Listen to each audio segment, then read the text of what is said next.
आज हम पढ़ने लगे 9th का एक्सरसाइज 2.4 क्वेश्चन नंबर 1 का 4th पार्ट। अच्छा, याद रखें ये इंतहाई अहम क्वेश्चन है। ये हर साल फर्स्ट टाइम या सेकंड टाइम में 5th नंबर का ये क्वेश्चन आता होता है। ठीक है, इंतहाई आसान क्वेश्चन है, बच्चे देखकर परेशान हो जाते हैं, लेकिन ये है इंतहाई आसान क्वेश्चन। थोड़ी सी आपने इसकी प्रैक्टिस करनी है।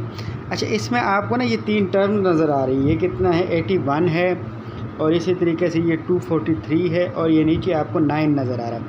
इसकी आप पहले क्या कर लें? फैक्टराइजेशन कर लें। ठीक है, इसकी फैक्टराइजेशन हम कैसे करते हैं? हम शुरू करते हैं 243 से।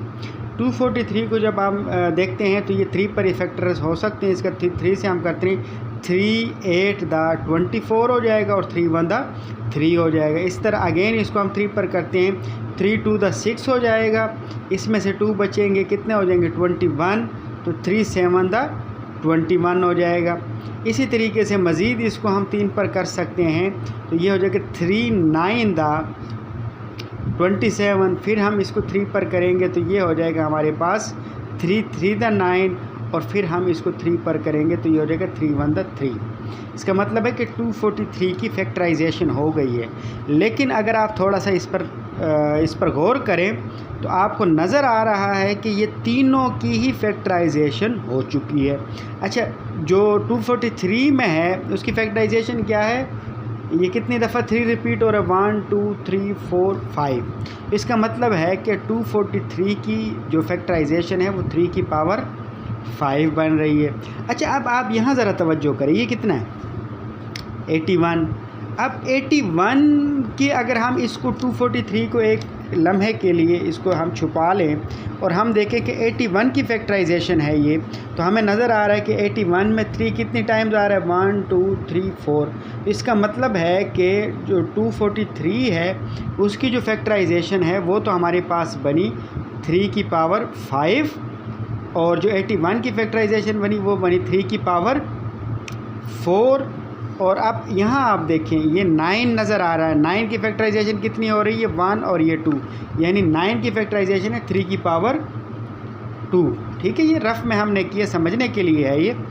अच्छा, तो इसका मतलब ये है कि अब हम इसको लिख सकते हैं कि इसको हम लिख लेते हैं कि ये हमारे पास है 81 की जगह पर हम लिख लेते हैं 3 की पावर 4। ये हमने लिखा 3 की पावर 4, और होल पावर कितनी है? वो है n। ठीक हो गया। ये जो मल्टीप्लाई हो रहा है साथ 3 की पावर 5, इसको वैसे ही लिख लें। 3 की पावर 5 को वैसे ही लिख लें। माइनस है, फिर हमारे पास है 3 की पावर n-1, इसको वैसे ही लिख लें। और 243 की जगह पर वो मल्टीप्लाई हो रहा है तो हम ये डॉट लगा देते हैं। डॉट का मतलब भी मल्टीप्लाई होता है। तो 243 की जगह पर हमने कहा कि इसकी फैक्टराइजेशन हमने की है तो वो बना 3 की पावर 5। ठीक है, इसी तरीके से डिवीजन में बट्टे में क्या आ रहा है? बट्टे में आ रहा है 3 की पावर ये हमारे पास 2n ऑलरेडी है, और 9 जो है वो बना 3 की पावर 2। ठीक है, ऊपर पावर क्या है? जो इस 9 की पावर है वो क्या है? 2n, उसको हमने वैसे ही लिखा 2n को। और साथ में हमारे पास 3 की पावर कितनी है? 3 है, उसको भी हम वैसे ही लिख लेते हैं 3 की पावर 3। ठीक हो गया, ये इंतहाई आसान क्वेश्चन है। अच्छा, अब आप ज़रा गौर करें, आपके पास है 3 की पावर 4 और होल पावर n। ये बात याद रख लें, ये इसको भी मैं रफ में आपको समझाने लगा हूँ। अगर आपके पास कोई भी अलजेब्रिक एक्सप्रेशन है, या हम कह लेते हैं कि हम ले लेते हैं x है हमारे पास। ठीक है, क्या है? x है। x की पावर कितनी है? मैं कहता हूँ कि x की पावर है a, और इसकी होल पावर क्या है? b है। होल पावर क्या है? b है। तो इसका मतलब ये हुआ, जब मैं इसको ब्रैकेट को ख़त्म करूँगा तो इसको मैं लिखूँगा x की पावर ab। क्या लिखूँगा? x की पावर ab, यानी कि ये वाली पावर इस होल पावर के साथ क्या हो जाती है? मल्टीप्लाई हो जाती है। हर जगह ये रूल अप्लाई होता है। तो अब आपको नज़र आ रहा है कि 3 की पावर 4 है और होल पावर कितनी है? n है। तो जब मैं इस ब्रैकेट को ख़त्म करूँगा मैं लिखूँगा 3 की पावर 4 को n के साथ मल्टीप्लाई करें तो 4n बन गया। ठीक हो गया। और साथ में 3 की पावर कितनी है? 5 है, उसको वैसे ही लिख लें। माइनस 3 की पावर n है, n-1 है, उसको भी वैसे ही लिख लें।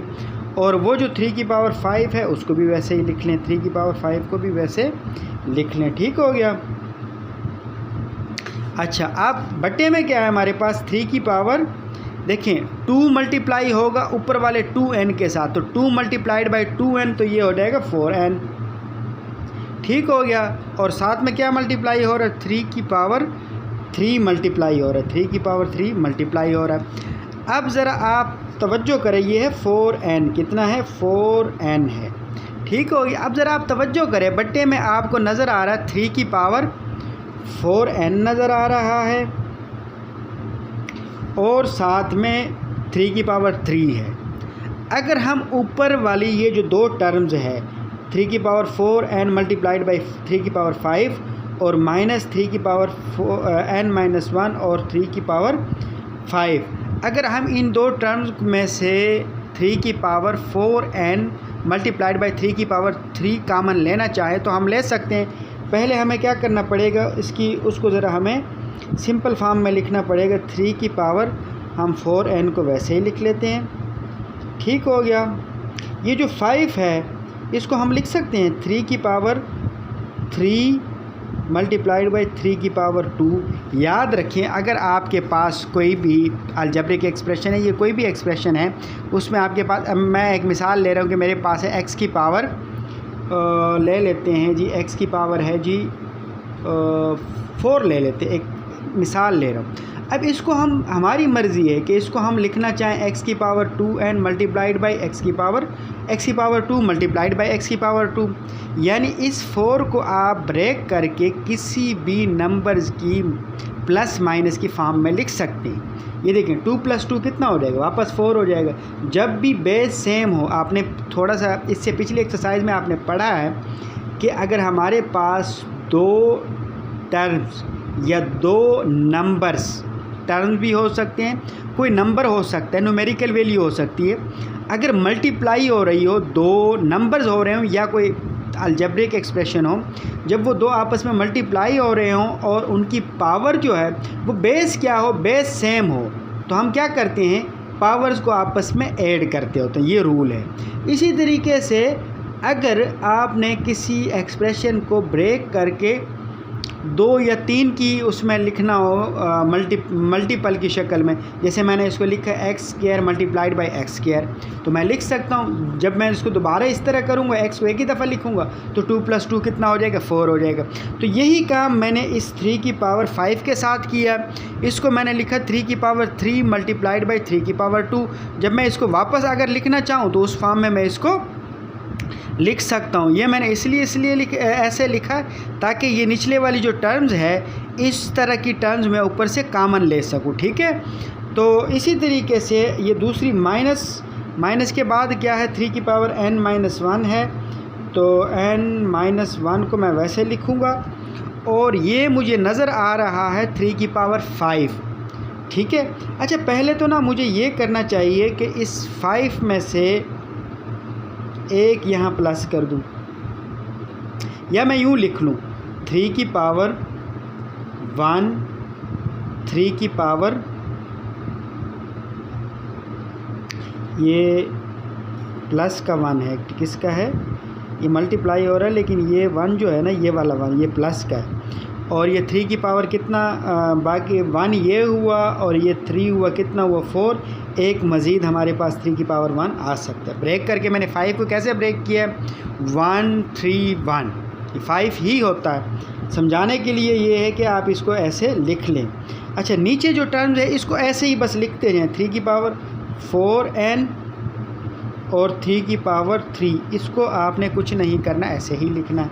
अब मज़ीद देखें, ये जो 3 की पावर 4n है इसको ऐसे ही लिख लें, मल्टीप्लाइड बाई 3 की पावर 3 इसको भी वैसे ही लिख दें, मल्टीप्लाइड बाई 3 की पावर 2 इसको भी वैसे ही लिख दें, माइनस 3 की पावर, ये देखें, ये इसको अगर आप कंबाइन करना चाहें तो आप कर सकते हैं। 3 की पावर n माइनस 1 है और ये वाला जो 1 है, अगर मैं इसको इस 3 के साथ कंबाइन करना चाहूँ तो ये प्लस का 1 है, ये माइनस का 1 और ये हमारे पास आ जाएगा प्लस का 1। ये माइनस का 1 आया, ये प्लस का 1 आया और ये मल्टीप्लाइड बाई 3 की पावर 3 और मल्टीप्लाइड बाई 3 की पावर 1 डिवाइड बाई, उसको तो वैसे ही लिखते जाएंगे 3 की पावर 4n और 3 की पावर 3, इसको हम लिखते जा रहे हैं। अच्छा, अब ज़रा आप गौर करें, 3 की पावर 4n वैसे ही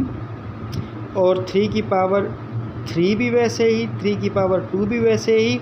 ये देखिए, ये माइनस का 1 और प्लस का 1 कैंसिल हो जाएगा, तो बाकी बचेगा 3 की पावर, ये माइनस का 1 और ये प्लस का 1 कैंसिल हुआ, बाकी बचा 3 की पावर n और बल्कि ये 3 की पावर 4n चलता आ रहा है, शुरू से ये 4n है, ये 4 कहीं हमसे मिस हुआ, शुरू से ही ये कितना है 4n है, ये मैंने इसको आपको करेक्ट कर लिया है। तो ये 4n वैसे ही रहेगा और ये प्लस माइनस आपस में कैंसिल हो जाएगा, और ये जो 3 की पावर 3 है और 3 की पावर 1 है इसको वैसे ही लिखा, और 3 की पावर 4n और 3 की पावर 3 इसको भी वैसे ही लिखा। अब ज़रा आप गौर करें, ये देखिए, ये 3 की पावर 4n मल्टीप्लाइड बाई 3 की पावर 3, इसी तरीके से माइनस 3 की पावर 4n मल्टीप्लाइड बाई 3 की पावर 3, ये टर्म और ये वाली टर्म आपस में क्या है, कॉमन है, इसको हम बाहर निकाल लेते हैं, यानी 3 की पावर 4n और मल्टीप्लाइड बाई 3 की पावर 3, इसको हमने निकाला बाहर। तो अंदर हमारे पास कितना बचा, 3 की पावर, यहाँ से हमारे पास ये और ये टर्म तो बाहर चली गई, ये 3 की पावर 2 हमारे पास बचा अंदर ब्रैकेट में, माइनस ये वाला माइनस वैसे ही आ जाएगा, माइनस की जगह पर माइनस, ये 3 की पावर 4n और 3 की पावर 3 ये तो बाहर आ चुका है। कंबाइन का मतलब ये होता है कि यहाँ और यहाँ ये एक जैसे जो हो, इसको एक ही दफ़ा लिखा जाएगा। इधर से क्या बचा, 3 की पावर 1 बचा, ये बाहर चला गया और 3 की पावर 1 बच गया, डिवाइड बाई 3 की पावर 4n मल्टीप्लाइड बाई 3 की पावर 3। अब ज़रा गौर करें, ये भी 3 की पावर 4n मल्टीप्लाइड बाई 3 की पावर 3 है, और ऊपर भी हमारे पास 3 की पावर 4n और मल्टीप्लाइड बाई 3 की पावर 3 है।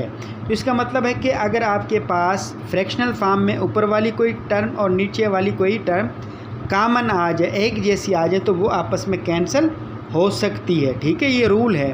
फ्रैक्शनल फॉर्म में अगर ऊपर की कोई टर्म और नीचे की कोई टर्म, मिसाल के तौर पर अगर हमारे पास, ये भी रफ़ में करना है, अगर मैं एक मिसाल दे रहा हूँ कि ये मैं रफ़ लिखने लगा हूँ, हमारे पास अगर फ़र्ज़ करें हैं ऊपर है A B C है और नीचे हमारे पास है A और B, A और D लिख लेते हैं, A और D है हमारे पास, तो A से A कैंसिल हो सकता है, बाकी क्या बचेगा, B C ऊपर बच जाएगा और नीचे क्या बच जाएगा, खाली D बचेगा। समझ आइए। तो फ्रैक्शनल फॉर्म में अगर ऊपर वाली कोई टर्म और नीचे वाली कोई टर्म कॉमन हो तो वो आपस में कैंसिल हो जाती है। बाकी हमारे पास क्या बचा, नीचे तो कुछ नहीं बचा, 1 बचा, 1 नहीं लिखते होते हैं, और ऊपर हमारे पास बचा 3 की पावर 3 और 3 की पावर 2 और माइनस 3 की पावर 1। तो उसको 3 की पावर 2 का मतलब कितना होता है, 3 की पावर 2 का मतलब होता है 9, माइनस 3 की पावर 1 का मतलब 3 ही है। तो 9 में से जब आप 3 माइनस करते हैं, बाकी आपके पास कितना बचा, 6 बचा। तो यही आपका आंसर है, 6 आपका क्या है, आंसर है। तो ये 5th नंबर का क्वेश्चन आता होता है, इसको आपने बहुत तवज्जो से 2 या 3 दफ़ा इसकी प्रैक्टिस करनी है। सबसे पहले आप फैक्टराइजेशन आपको समझ आ गई होगी कि 243 की जब आप फैक्टराइजेशन करते हैं उसमें 81 की भी हो जाती है और 9 की भी हो जाती है, आपको अलग अलग फैक्टराइजेशन करने की ज़रूरत नहीं है। ठीक है, तो फिर आप इसको नीचे वाली टर्म जैसी टर्म ऊपर बनाकर उनको कॉमन ले लें और उसको कैंसिल करके आप इसको इजीली कर सकते हैं। ये 5th नंबर का है, ये फर्स्ट टाइम या सेकंड टाइम में लाजमी आता होता है, इसको अच्छी तरीके से कर लें।